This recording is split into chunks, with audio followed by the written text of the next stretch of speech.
I'm Kathleen Digiovanni. I am from the Oakland Public Library in Oakland, California. I'm reading from Harry Potter and the Sorcerer's Stone, Chapter 7, The Sorting Hat. I love this book because of the beauty of the language and the way it introduces children to the magic of language and the magic of reading. The Sorting Hat. Harry had never even imagined such a strange and splendid place.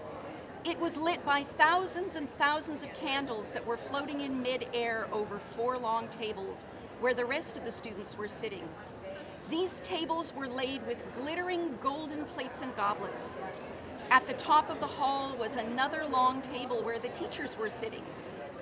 Professor McGonagall led the first years up here so that they came to a halt in a line facing the other students with the teachers behind them. The hundreds of faces staring at them looked like pale lanterns in the flickering candlelight. Dotted here and there among the students, the ghosts shone misty silver. Mainly to avoid all the staring eyes, Harry looked upward and saw a velvety black ceiling dotted with stars. He heard Hermione whisper, "It's bewitched to look like the sky outside. I read about it in Hogwarts, a history." It was hard to believe that there was ceiling there at all, and that the great hall didn't simply open onto the heavens.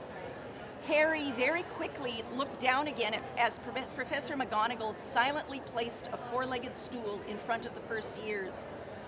On top of the stool, she put a pointed wizard's hat.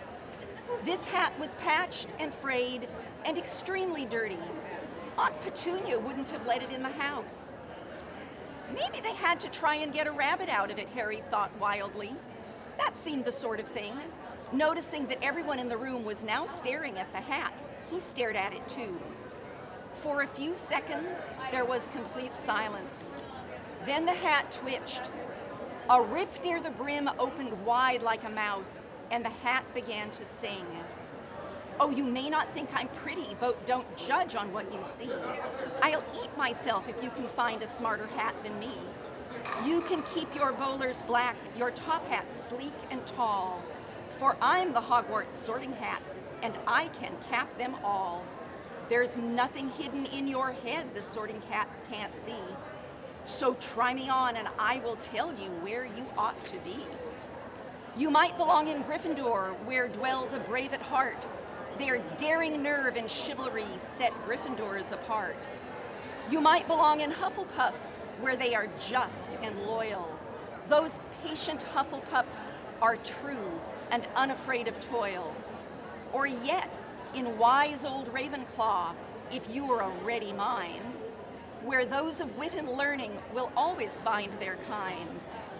Or perhaps in Slytherin, you will make your real friends. Those cunning folk use any means to achieve their ends. So put me on, don't be afraid, and don't get in a flap. You're in safe hands, though I have none, for I'm a thinking cap." The whole hall burst into applause as the hat finished its song. It bowed to each of the 4 tables and then became quite still again.